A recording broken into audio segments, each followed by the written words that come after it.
27、作られた幻覚における関係1。ここで作られたという意味は、幻覚剤の副業や投与などで神経生理に働きかける薬理作用で作られたという意味である。精神異常あるいは精神疾病によって生ずる関係の異常は、自然に不可避的に生じたものだが、この関係の異常が人工的に作り出されるとしたら、幻覚剤の薬理作用によるほかない。これを考察することが意味を持つと考えられる理由は、精神異常や精神疾病に現れる関係の異常を理解する手がかりが得られるからではない。むしろ精神異常や疾病における関係の異常が、いかに神経生理から得られる関係の異常と異なっているかに手がかりを与えることである。言い換えれば関係の異常の全体像がいかに神経生理の障害に依存しないかをはっきりさせる手がかりを得られることである。もちろん幻覚剤の場合も純粋に生理的に作られた幻覚であるかどうかは疑うし、厳密に言えば神経生理的な変容を基礎として生じた幻覚というべきで、幻覚自体が生理的であるのでもないし、幻覚の構造が生理的な要素からだけ成り立っているというのでもない。だがこの種の幻覚が精神異常あるいは精神病の幻覚と異なっていることは疑いない。精神異常または疾病の場合、はじめに心的な契機があるかないかに関わりなく、神経生理的な代謝異常を得て、幻覚が生ずるものであるかどうかは、一義的に確定できない。しかし、幻覚剤の摂取によって、正常な健康者に幻覚が生ずる場合は、明らかに神経生理的に薬物が作用を及ぼし、その結果として幻覚が生ずることは一義的である。このことは生じた幻覚の構造が純粋に薬理作用の基礎の上になるかどうかわからないとしても確定的である。その意味では幻覚剤の摂取によって人工的に作られた幻覚は片道切符の幻覚のようなものである。このことは前提として踏まえておかなくてはならない。人工的に幻覚状態が作られる場合は2つに要約される。1つはいわば実験的に作られる場合である。もう1つはいわば芸術的に作られる場合である。この2つは同じ薬物を用いた場合でも幻覚状態が異なっている。傾向として言えば実験的な場合には、被験者があらかじめ幻覚に対して過剰な注意と防御の規制を持っているために、いわば不可避性によって幻覚が歪められると考えられる。芸術的な場合には日常の関係意識からの抽出が目的であるため、幻覚は過剰な意味付けあるいは価値付けによって歪められて現れる。これは被験者の記述によって明白に区別することができる。もう一つ両方に共通なことはいずれにせよ作られた幻覚は、ある時間過程の間に過ぎ去るものだということが被験者にとって意識的あるいは無意識的に踏まえられていることが疑えないことである。このことも幻覚状態に有形無形の影響を与えているはずである。例1、LSD 服用で笑う被験者は後で決まっていつも恐怖を訴えると言われているが、不安が募った曲、元へ戻りたい神様と混乱し、言わずって叫ぶ酩酊遊戯者がいる。また幻覚が深まり、召しいた幽暗の中で、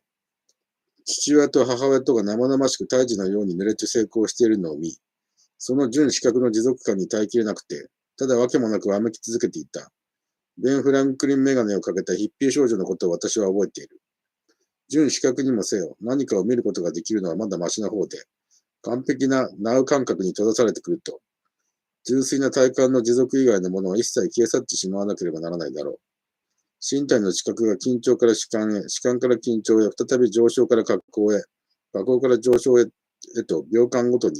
絶え間なく変わっており、その開逆の感じは私の体験では普通のようでもあり、閲楽のようでもある。アリ・ジロー、幻覚芸術。例に、私自身の体験で言うと、最初軽いオート感のようなものがあり、それから緩やかな体感の上昇と下降とがあるように思われる。ある女性被験者の場合、LSD 服用後、全身の膨張浮遊感が現れるにつれて、その身体が自然と前方へいくらかずつ沈んでいき、子宮内胎児のような姿勢を取ったことで人目を引いた。LSD 航行に身を任せるにつれて、以下は冷めてから後の彼女の内政報告であるが、静かなほの暗さの中で、幼い頃に男の子に乱暴された時の光景、作詞を見、亡くなった父親の面影を見、亡くなった祖父の面影を見、それからついで祖母の面影が再び現れてきと、前兆なく突然に、彼女はあたかも下腹部に激痛が走った時のように不意に屈伸し、激しくよろめき、周りの者たちを驚かせている。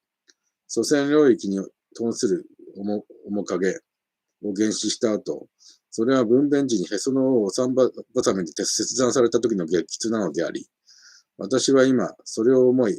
出したのよと、彼女は変質的に張って譲らず、医者たちを弱らせている。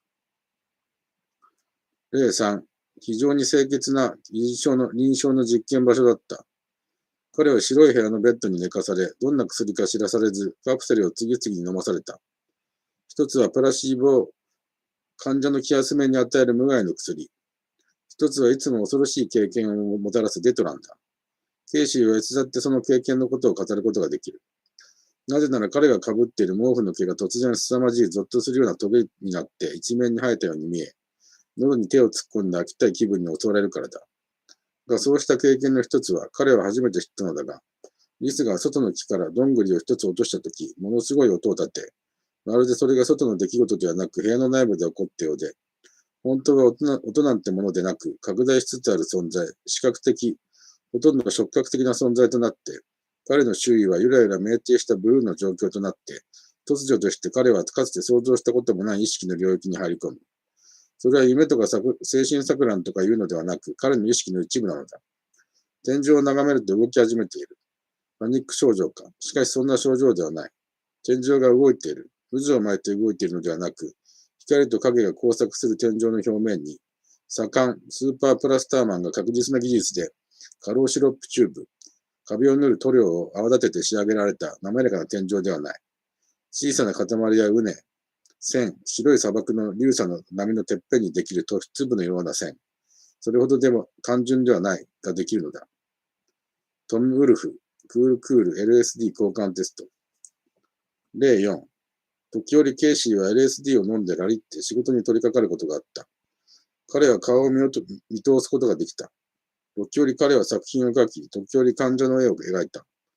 ボールペンの陰気の線が彼らの顔の線を刻み込むと、彼らの精神内部がその線、ボールペンが紙の上に刻んだ亀裂、苦悩と苦痛が直に浮かび上がり、顔の亀裂に漂うのだ。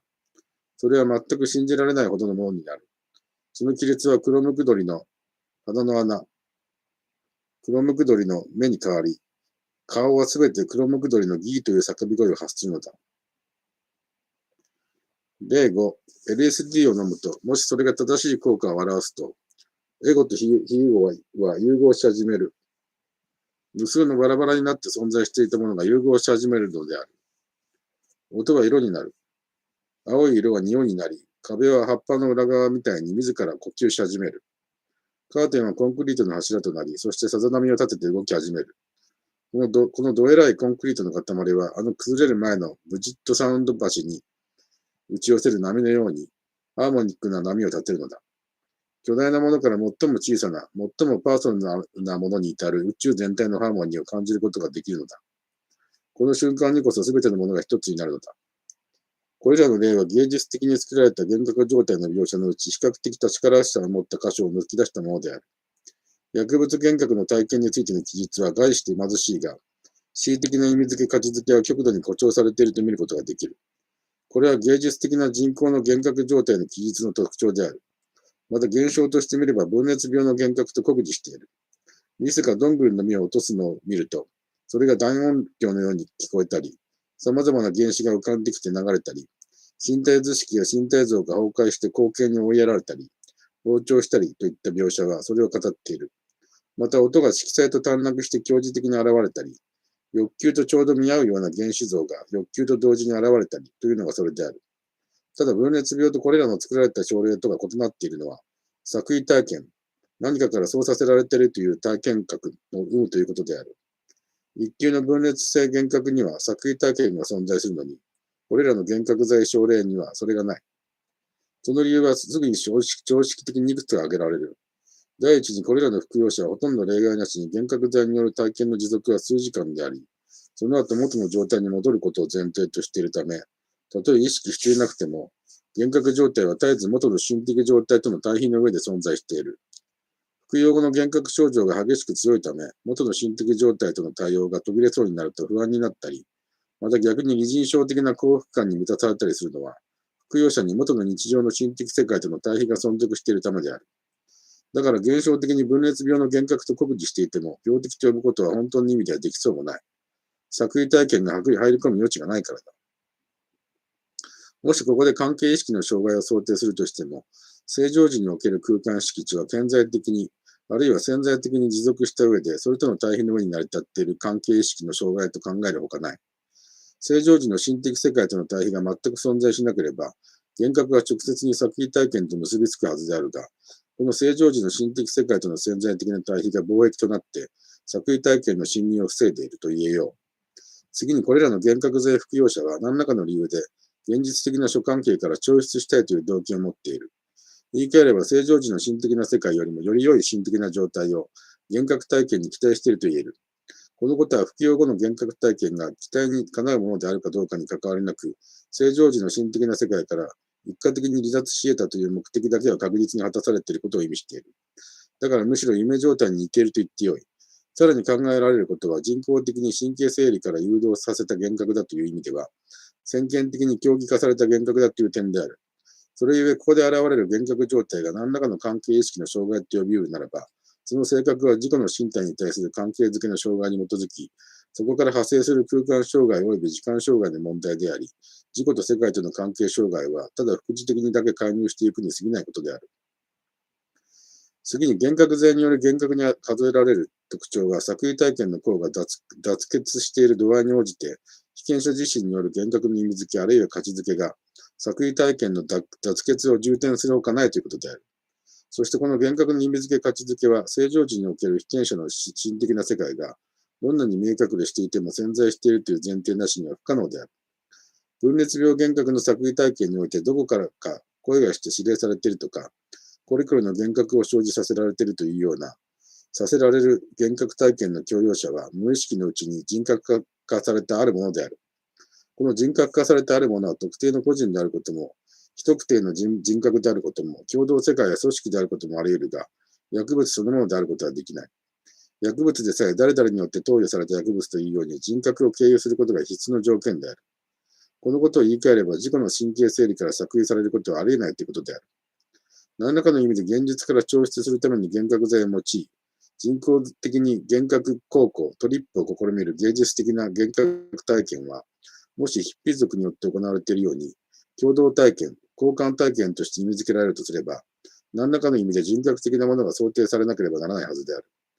彼らによればそれは人格化された宇宙であったり、宗教的に半身化された象徴であったり、同型によって彩られた原始的な共同観念であったりしている。これらヒッピーの共同体験によって意味付けられたものは、本質的には自己の神経生理が人格化されたものに他ならない。幻覚状態で親やその親の面影が現れたり、自分の胎児状態の体型が実現されたり、へその緒を切られた時の激痛と考えられたりすることは、服用者の主観的な意味付けに沿って、幻覚が思考性を持つという境地覚の一種で、それ以上の意味付けは、過剰な意味付けにしか過ぎない。28、作られた幻覚における関係に、実験的に作られる幻覚剤による幻覚の記述は現在のところそれほど多く見ていないので、正確さを保ち得るかどうかわからない。またこの場合には、被験者はあらかじめ実験されることについて自覚的であるため、現実からの抽出を希望しているのではないことに注意しなければならない。つまり、できるだけ自己関係づけの意識を保とうとする動機が潜在しているとみられる。そのため、実験的な幻覚では芸術的な幻覚のような意味付け、価値付けの意識が幻覚そのものを変容させるということはない。しかし、実験的な意識は必ず抑制の役割を果たしているとみなすことができよう。例1、女24歳、14時。注射された腕がいつまでもしびれ、それが身体全体に広がる感じです。めまいがして気分が悪く、喉はカサカサになって思うように口が動かないみたいです。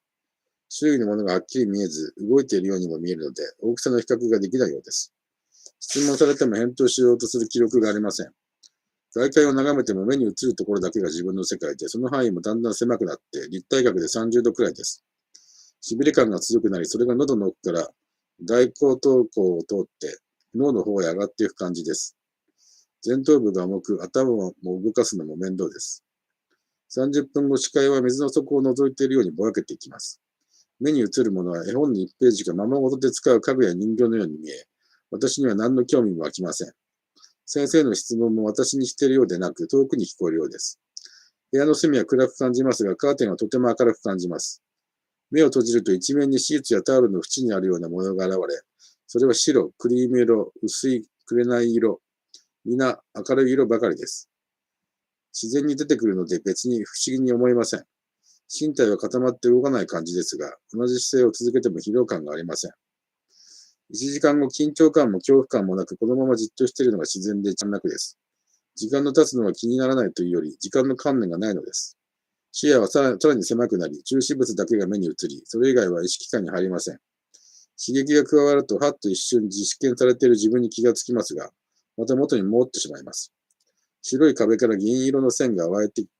そうです。自分の方からもジーンと緑や黄色の線が飛び出していくみたいです。先生の顔を見ると、その顔だけが大きくなって視野のほとんどを占めてしまい、自分の体を見ると、なんとなく自分の体という感じがしません。人が動いてもその動作の瞬間瞬間が止まったところで眺められ、何か生命がないようです。今度は壁の上に花を図案化した模様がとても綺麗に見えます。1時間30分後、全く無欲、無感動で人間的感情の働きがなく、無念無想といった感じです。人の閉まる音で物が同時に大きく見えたり、天井が背の高さの10倍以上にも見えます。深く息を吸った時に物が小さく見え、吐き出すと大きく見えます。頭の回転は鈍くなって答えようとする責任感もなく、どんな重大事件が起こっても無関心でいられます。2時間後、時間は全く止まってしまったようで、過去、現在、未来、うまくを連続させて考えることができません。また、身体や口がこわばっていて、身体を動かすにも、うまく返答するにも努力感が伴います。やはり、かろうじて答える口は自分のものという感じがしませんので、自分がないのも当然です。周囲の人には、好感も憎悪も共感もなく、大体人間という感じがしません。倉持博士、LSD 精神病と幻覚。幻覚の基礎と臨床書集。アレンジして引用したら、時間的な経過を追って重要と思われる証拠の変化を記してみれば次のようになる。1、視覚的変化。視覚が次第に狭められていき、中心物とその周辺だけが目に映るようになり、ついに中心物だけが拡大されて映るようになる。一方で中心物と周囲のもののけじめがはっきりせず、動いているように見え、次に水の底を覗いているようにぼんやりとしてくるとともに、目に映るものは非現実的な玩具のように組閣化され、ついに目を閉じても模様が白、薄い紅色、クリーム色などの明るい色が現れる。また目を開いても白い壁から銀色の線が湧いてくるように思われ、自分の方からも緑や黄色の線が飛び出していく。しまいには壁の上に花の図案化した模様がきれいに見える。2、聴覚的変化。自分に対する個人の声が遠く組閣化されており、対象を思考していない。任意の声のように感じられる。また自分の声も自分のものとは感じられない。3、強知覚。終わりの方の段階で戸の閉まる音で物が同時に大きく見えたり、息を吸った時物が小さく見え、吐き出した時大きく見えたりするような視覚と聴覚との短絡が現れる。4、身体感の変化。痺れ吐き気、運動の不随意と意思喪失が現れ、じっと静止しているのが自然のように感じられる。自分の身体を見ても自分の身体と思われない組閣感がある。他人の身体の動きが瞬間瞬間に止まったように見え、生命がない人形のように思える。感情の働きもなく、判断力も鈍くなり、どんなことにも無関心でいられる。体を動かすにも努力感が伴う。ただ人間も人間という感じはしない。5、関係了解の変化。時間の管理がなくなり、終わりには全く時間が停止したようで、過去、現在、未来をうまく連続させることができない。これらの症状を基礎的に貫いている諸要素は、自己の身体、神経生理に対する自己関係づけの意識の異常、崩壊、喪失であり、感覚への対応の不随意、異常、喪失はそこから発生するものと見ることができる。目を閉じた時の幻覚と感覚の対象物に対する幻覚とに本質的な違いを見つけられないのは、この人工的な幻覚状態の本質がもともと感覚との生きた関係の喪失になるのではなく、自己の身体に対する自己の関係の異常、喪失になるとみなされるからである。単に作られた幻覚の症状だけから見れば、分裂病の幻覚と判断されるかもしれない。それほど酷似している。ただ作為体験を抜きにした酷似性は、心的な状態を形ばにしている。あるいは神経生理の基礎に還元可能な像に幻覚が矮小化されていると言ってもよい。例2、男21歳、11時15分。注射した右腕を中心に全身がだるい感じ。目がチカチカして、顔や机が揺れてるように見える。周囲は少し暗くなった感じがする。30分後気分が爽やかになる。周囲は綺麗で色は薄く輪郭がない。他人の声は天井から聞こえてくるようで無条件、無思考である。恍惚感、外界の音は素晴らしい現実感がある。目を閉じると緑、青、紫などの薄い色彩を持った無形態のものが動いて見える。操縦な聖火体が行進していくのが見える。目を開けると前と同じように見え、ペンにインクをつけて宙に動かすと、後にインクがきれいに飛ぶ。1時間後、壁が迫ってくる感じがする。ある対象を考えると、そのものが出てきて見える。思うままに光が満ち、自由に歌が湧いてくる。至福感。1時間30分後、視界は360度に広がり、背後に人の気配や足音がする様がよく手に取るように思われる。動きや音がゆっくりと柔らかく聞こえる。電車の下敷きになっても痛くないと思われる。紅葉充実感。2時間後、視野の左前方から後方へ緑の線が流れていく。存在の投資感。歩くと足がギクシャクする。2時間30分後、自分の命がなくなっても平気なような感じ。意識があって全身的に酔っている感じがする。どこからかわからない柔らかい音が聞こえてくる。目を閉じると残像が夕暮れの風景に変わって見える。例1との対比のために幻覚症状の変化の過程を再び要約してみる。1、視覚的変化。目がチカチカして見える対象物が揺れている感じがする。それから周囲は絵のように美しくなり、色は薄い色で輪郭がなくなる。目を閉じると緑、青、紫などの薄い色彩が形が定まらず動いている。更新していく聖火体の原子。ペンにつけたインクを動かすと、後にインクの筆跡が見える。やがて壁が迫ってくる。人の原子と変化。視野が拡大して背後までわかる感じ。電車や自動車に運動の感じがなくなる。緑がかった色彩の流れ。夕暮れの風景。2、聴覚的変化。声が無方向になり組閣化される。足音の幻聴があり消えていく。音はますます柔らかく聞こえるようになる。3、境地覚。考えるとそのものがすぐ出てきて見える。4、身体感の変化。注射した輪の腕を中心に全身がだるい感じ。次第に意識があって全身的に酔っている体感。歩くと足がギクシャクする。5、関係了解の変化。はじめに不安な気分があり、次第に恍惚感、喜び、至福感に変わる。時間などはどうでもいい感じ。自分の生命なんかなくてもいいという気分がする。この例2が前の例1と違うのは、気分や感情についての記述の部分が多く、それについて幻覚や自己の身体図式や中止物についての記述の部分が背後に潜在していることである。それと多分関わりがあると思われるが、考えるとそのものがすぐ出てきて見えるという高層化視覚が、戸の閉まる音で物が大きく見えとか、深く息を吸った時に物が小さく見え、吐き出すと大きく見えます。のような、視覚と聴覚、あるいは身体像と視覚との境地覚と、いくらか異なっていることである。言い換えれば例2の方が、より情緒的、あるいは関連的であり、幻覚自体の変容は例1と同じであると考えられるのに、背後に潜在してしまっている。その度合いに応じて被験者の記述は芸術的な幻覚剤の使用体験に近づいていると見ることができる。何か結論めいたことを言うのは早いが、例2の場合は例1と本質的に異なっていると見なすことはできない。自己の身体に対する自己関係づけの異変と考えられよう。例3、男23歳、11時。体中が痺れる。吐き気がする。身体がだるい。四肢の筋肉が奥の方でジーンとなっているみたい。考えることが面倒で億劫である。30分後、中止物に遠近感がない。明暗のコントラストがどぎつくなる。触覚が鈍い。目を閉じると、雑踏の中で人が動いているようで、鮮明な色が次々出てくる。1時間後、人の顔が歪んで見える。鐘が鳴った時、人の腕を見たら、その瞬間縮んで見える。外に見える駅の光景が小さく不均衡に見える。目を閉じると、吾妻橋の下から川向こうを眺めた風景が見え、次々に海辺の風景、帆掛け船というように、言おうとすると変わってしまう。目を開けるとカーテンの上に毛細血管を流れる血球が映る。壁のシミが気にかかり、その周囲でバレリーナが踊っている。2時間後、汗が流れるような感じ。体中がジーンとなっているような気がする。電灯が赤く輝き、そこから白い線状のものが飛び出してくる。白い壁に東郷と聖司の絵が出てきて踊っている。周囲の雑音が耳のそばで鳴っているように思える。この例3の記述は、簡潔で用を得ている。どう言ってわずその状態の変化を描き出してみると次のようになる。1、視覚的変化。物に遠近感がなく組閣化されて見える。明暗がどぎつく、色彩は鮮明で動いて見える。物が歪んでアンバランスに感じられる。目を閉じると様々な体験、空想の風景が次々現れる。伝統の輝きは強く、そこから白い線状のものが飛び出してくる。白い壁に絵が出てきて踊っている。2、聴覚的変化。四肢の筋肉の鳴っている幻聴。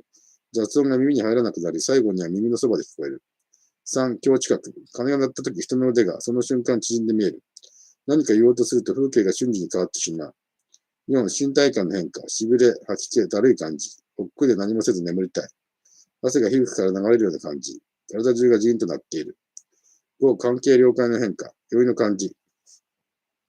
この例3では、身体感の変化が明瞭に多く記述され、原子の条件についての記述はより少なめになっている。つまり、最も酔っていない感じだが、そのために幻覚剤で人工的に作られた幻覚が、自己の身体に対する自己関係の変異に基づくという見方からすれば、最も明晰的な把握があると言える。倉持博の論文が挙げている3つのアレンジした例は、どれも本質的に異なったところはない、と見ることができる。被験者の個性的な関心に従ってある場合には、幻覚状態での異常知覚体験の現象的記述に重きが置かれ、身体図式あるいは身体像の変容についての記述は少なく、背景に退けられて潜在し、例1、ある場合には知覚異常体験の現象的な記述に関心が少ししか向かわずに、その状態における情緒的な費用、至福感、恍惚、不安と乖離感の工作の記述に重点が置かれ、例2、ある場合には作られた幻覚と身体感の異常体験への内径が基調音を占めている、例3といった差異が現れるが、それでは程度の問題であるといった以上の印象を与えない。またこれらの例で被験者の幻覚状態の記述における重点の置かれ方と、最もよく対応するのは、強知覚の質的相違であるように見える。例1では、戸の閉まる音で物が同時に大きく見えたり、深く息を吸った時に物が小さく見え、吐き出すと大きく見えたりという記述が示すように、聴覚と視覚との共時的変化、視覚と身体作用との共時的な変化がはっきりと注意されている。これは幻覚状態の現象的な記述、身体図式の変化のはっきりした記述に、被験者の関心が向けられていることと対応しているように思われる。例2では、考えるとそのものがすぐ出てきて見えるという構想化視覚の記述が、情緒的な変化の記述に重点を置く被験者の記述と対応している。また、例3では、鐘が鳴った時人の腕を見たら、その瞬間縮んで見えたという聴覚、視覚、身体像への関心の結びつきの明瞭さが、幻覚状態の図式的に簡潔な要素的な記述と対応しているように思われる。では、ある被験者は爽快感、至福感を気分的な主張音として表出するのに、ある被験者は不安感や無意欲や危惧感を主張音として幻覚状態を体験することになるのか。これは視覚野の記述に対応しているように見える。例1では視野はさらに狭くなり、中心物だけが目に映り、それ以外は意識感に入りませんという記述が、例2では視界は360度になったようで、いつも自分の後ろに人の気配を感じていたが、という記述が、例3ではお茶の水液がその場で小さく見え、全体的にバランスがなく、今でも爆弾で崩壊しそうというような、歪みの記述がこれに相当している。倉持博の論文は、LSD 精神症状の発現様式は、その幻覚剤の生態に及ぼす量的な薬理学的法則に従っているということであるとして、爽快感から錯乱状態までの幻覚状態を LSD の投与量と投与の仕方、蛍光とか筋肉注射とかと関係づけている。しかしこのことは逆に、被験者の投与時における身体状態と精神状態、気分、慣れ、構え、気質などに左右されるというのと同じである。あるアメリカにおけるヒッピー的な LSD 体験者が、LSD 服用における幻覚状態は、その人物の心的な境地の高さに左右されると、私に語ったことがある。それゆえに LSD 体験は有意味性を持つというのがその根拠づけであった。アメリカのヒッピー的な傾向の詩人、アレン・ギンズバーグは、書簡の中で LSD あるいはメスカリン類似の混合幻覚剤の体験を、いわば境地に沿って次のように書いている。気持ちが高ぶってき始めます。全宇宙が僕の周りでトロトロと緩みます。ひどく強烈で、最も邪悪なのを飲んだようです。僕はまだハーレムにいるような思いで自然そのもの、判断停止の状態でした。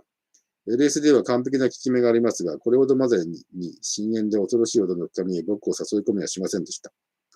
まず僕は辺りにいる蚊や、嘔吐に対する懸念が馬鹿げたものであることを悟り始めました。生と死の偉大な葛藤が始まったからです。死と直面した感じです。僕の頭蓋骨が、顎ひげが、寝床が、ポーチが前後に巡り、そして静止しました。本物の死に触れる前のあの最後の肉体の動きであるかのように、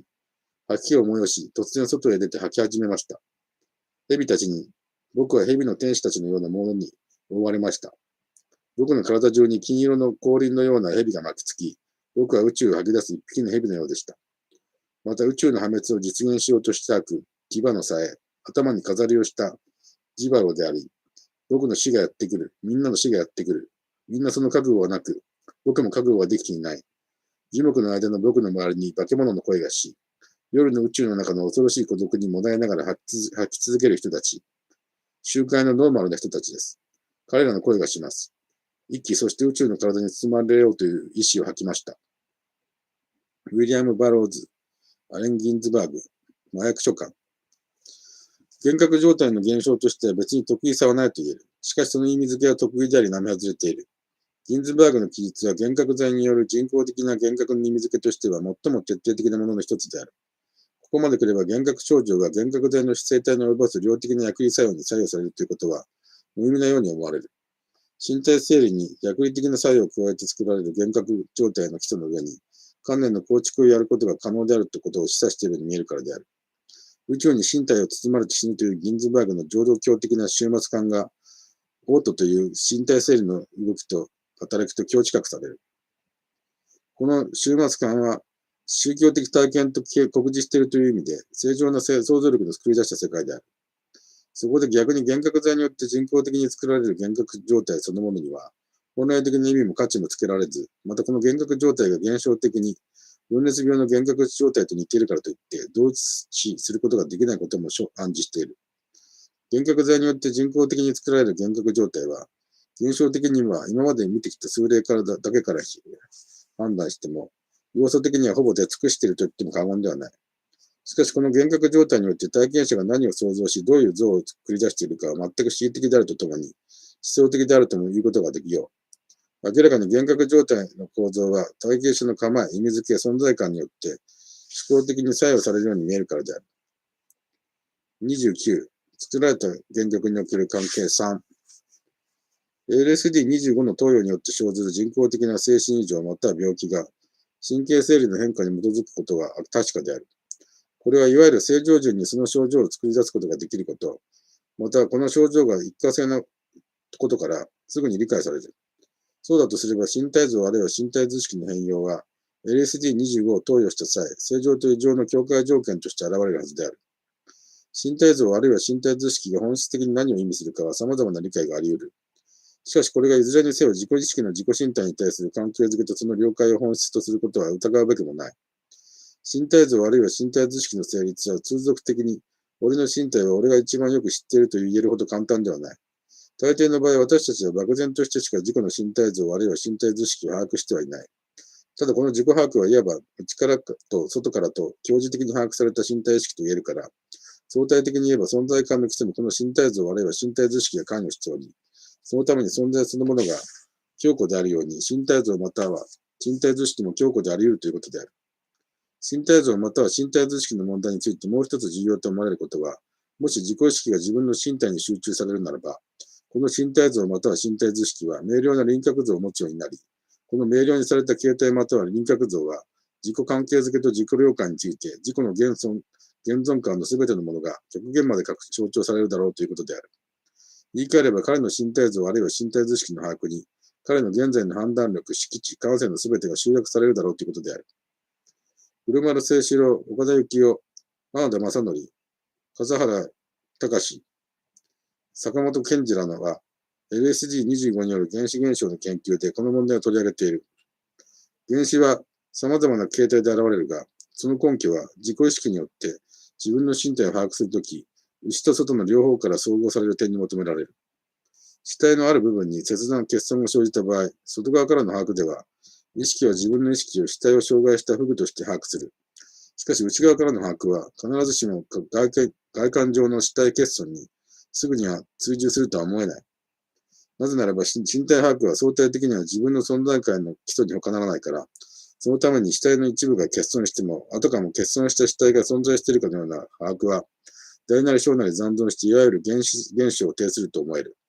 LSD25 の投与は身体像あるいは身体図式の変容をもたらすことが確かだから、必ず原子に対して何らかの作用を覚えすことは疑えない。黒丸ランの論文はこれに一定の結論を与えているが、それに触れる前に、黒丸ランの挙げている症例についてその特徴をはっきり描き出してみたい。症例1、男、58歳、右利き、病名、左側交代性変麻痺に発現した原子。左上下肢に原子を認められ、特に左上肢に著名である。現実視よりも現実感が強く、位置はほとんど固定され、3本の手を持っているとしか思えない。目を向けても消えない。現実点に感覚刺激を加えても、すべてそれが原子に感じられる。左半身に変形感がある。LSD25、50mg 経口的を服用後、30分、左の現実視に現実感が現れ始め、現実視が動きやすくなる。2時間20分、正中線を越えて現実視が動かせるようになった。けれども、原子がそれを操縦しているという感じを伴った。その後、次第にアロエスティシーが消失し始めると、原子に定義されていた触覚や痛覚が現実視の方に移行していった。3時間30分、原子が現実視を操縦しているという感じが消え、現実視は自体として自由に運動できるようになった。今度は原子が邪魔な存在と感じられるようになった。4時間後、原子の方が胸郭に食い込み、当初とあべこべになった。4時間50分、原子はキーシのような異質感を与える第三子として残り、その手首の先端に異質感は強く感じるようになった。2週間後退院したが LSD によるこの原子の変化は持続した。症例に男26歳右利き、病名、右大腿部切断による原子と原質。現在原子は足指、すべての足指、足のかかとに著名で、下肢も部分的に存在するかのごとく感じるときがある。原子の大きさは健康な死体と変わらない。位置も対照的なところにある。強い原子痛がある。LSD50mg を投与後、20分、下肢の痛みが軽くなる。30分、痛みが痒みに変わる。同時に原子は前よりもはっきりとして下肢全体が存在するかのようになった。約1時間、足に強い痒み、足指の形が漠然としてきた。だんだんに痛みを訴えるようになった。2時間、足指の形がはっきりしなくなり、端子を凝視すると原子が消失する。原子は著しく短縮し、断端の近くに足指を感じるようになる。2時間半、かかと、足指が全くわからなくなり、足指間の最も痛みの強かったところだけが残存する感じ。3時間半、痛みが完全になくなる。4時間半、断端が自分の体であることがはっきりしてきた。またそこまでが下肢であることが実感された。約1週間、同じ状態が続いたが再び原子が出てきた。LSD の再投与。症例3、男23歳右利き。病名、左上腕神経号不全麻痺を伴った左前腕切断者に発現した原子及び原質。患者は断端下方10センチメートルのところに原子を感じ、その大きさは健康体よりもむしろ大きく荒れぼったい感じがする。また原子数が切断手側の左胸部にある。LSD50mg 投与後、50分。原子数は痒みに転化し、断端にわずかの痛みを覚える程度になった。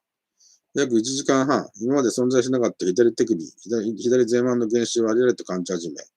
原子は伸びて健康子と変わらぬようになった。その後再び原子は断端に短縮し始め、次に断端に吸収され、肘と断端の間に原子の手、前腕、手首がみんな入ってしまい、断端を凝視させると原子も消失し、左胸部のハイパーパシーも消失した。4時間、原子は完全に消失した。ただかえって困惑不安を訴えた。前後3回の LSD 投与で永久に完全に原子は断端に埋没した。症例4、男21歳右利き。病名、右大腿部切断層に出現した原子と軽度の原質。存在しない右下肢の親指、足のかかとの原子を健康子の対照的な部位に感じる。大きさも健康子と変わらない。痛みがある。LSD50mg を投与後30分、原子は軽くなる。その位置もわからなくなっていった。断端を見れば原子はなくなるが、見ないと現れる。4時間、原子は短縮し、親指を断端内に感じる。5時間、原質は全くなくなった。症例5、男、26歳右利き、病名、左鎖骨骨折と胸部損傷、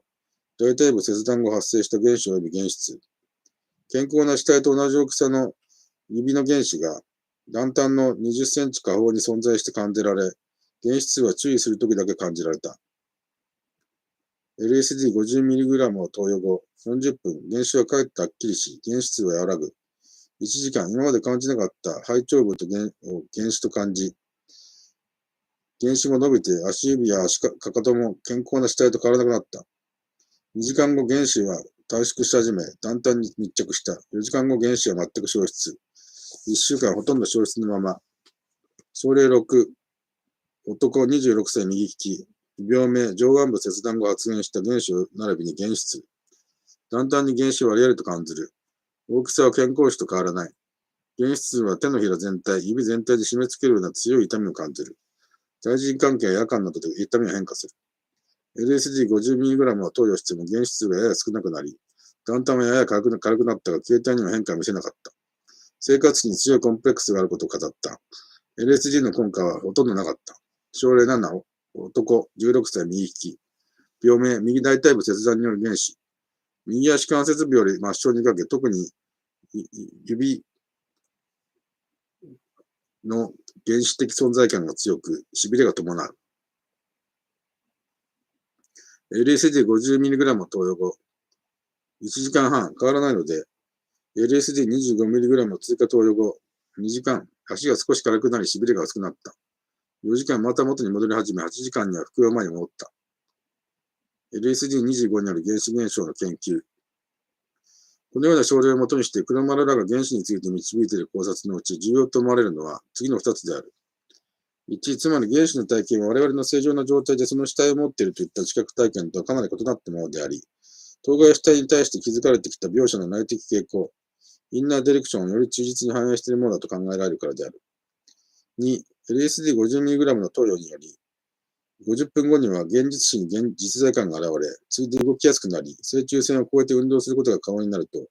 まもなくアロエテシーの現象も消失した。この事実は、現実視の麻痺が単なる衰退路障害のみによったのではなく、現実の麻痺死が患者の身体図式の中に取り入れられず、阻害されていたことを物語るものである。ところで私たちはこれらの症例の記載から何を導き出すことができるのか。一つは私たちの持っている身体像あるいは身体図式が身体生理的な変化によってまたその範囲で変容されるものだということである。LSD25 の投与によって一例を除いて原子に変化をきたしていることがこれを示しているように見える。なぜ LSD25 の投与によって原子は大部分の場合に消失する方向で変化するのだろうか。黒丸らの論文はこれに暗示を与えているが、結論を下すには症例がまだ不足している。少しずつ考えを進めていくより仕方がない。症例5は LSD 投与が効果を上げていない唯一の例外の症例である。この場合、患者に自分の生活史に対する強い心的なこだわりがあるため、LSD の投与はほとんどその身体像あるいは身体図式を変容させることができていない。このことは各症例の細部の違いとともに私たちの身体像が心的な要因によって強く規定されるものであることをも示している。もともと身体像あるいは身体図式という概念は自己の身体に対する実行把握という位相からのみ成り立つ概念である。そうだとすれば、いずれも直接色地と対象化色地の相対としてのみ、身体像あるいは身体図式が可能であるということができよう。そして原子のようなものは直接色地と対象化色地とが自己の身体に対する自己把握において矛盾をきたすときに初めて成立すると言ってよい。LSD25 の作用はまず身体生理的にこの矛盾を突き崩し、両者の共識値の中に溶かし込むものがと考えられる。原子という概念は言うまでもなく自己の身体に対する自己関係づけと自己了解としてのみ意味を持っている。患者にとって原子は存在しない。また原子という概念自体が意味をなさない。身体そのものは自然存在として客観的に存在する。自己の身体といえどもこの意味では他者の身体と比べて特異的な存在ではない。しかし他者の身体として対照的に関係づけるとき、自己の身体もまた他者の身体と区別される存在になる。これは別に自然存在としての身体に異変が生じるのではなく、自然存在としての身体に対する関連的な把握において、自他が区別されるということである。さらに自己の身体を自己把握によって対象化するとき、自己の身体は他者の身体と区別される意味での自己の身体から、さらに関連的に区別されるべき存在になる。もちろんこの場合でも自然存在としての自己の身体が変化するわけではない。ただ関連的に把握される意味で変化するだけである。この根拠は自己の身体を対象とすることが自己外貨であるだけではなく、直接式意味であり、並外れて強い呼吸作用であり、といった直接性である。そしてこの直接性に関与するのは個体の生誕の体験、個体の生涯の体験、行動その関連的な累積であると言ってよい。例えば、胃の痛みに悩まされてきた生活者にとって、身体の直接身長は、胃に結節点を帯びて形成されるだろうし、出生や家族関係に悩まされた者にとって、自己の中に座を占めた出生や家族が、彼の身体の心象の結節点を成しているかもしれない。身体についてのこの直接心象は、いわば偶然の事故によって突然生じた死体の結晶の障害にすぐに順応して変容することはあり得ない。原子の固定化 LSD 投与による心身相関の変化作用が、この身体の直接心象に影響を与えるかどうかは、ただいずれの強さが優位を示すかに作用されるかもしれない。車らは LSD25 を投与すると、まず初めの時期に、原子が投与前よりも一層はっきり現れる時期があり、この時期を得てから後で原子は消失する方向で変化していくことを指摘している。その作用基準は突き止めにくいとしても、一時的に原子が投与前よりもはっきりする段階とは、現象的に言えば、漠然として存在感としてあった自己の身体像あるいは身体図式が嫌をなしに、つまり身体生理的な変化によって輪郭像や形態をはっきりさせられる段階を意味している。この現象を心的な変化の側から言えば、自己の身体への注意の集中ということに着せられる。別の言い方をすれば、LSD25 の身体への逆利作用によって、嫌をなしに自己の身体に注意を集中するよう生理の側から強いられる状態を意味している。この前駆状態は、いわば自己の身体に対する過剰な注意集中の状態だから、次の段階で原子が次第に消失する方向に移ることは、次の2つのように一般的には解釈される。1、LSD25 の薬理作用によって知覚の短絡が起こり、原子を構成している内からの直接色地と自己の身体に対する外からの対象化視覚とが強視覚されるため、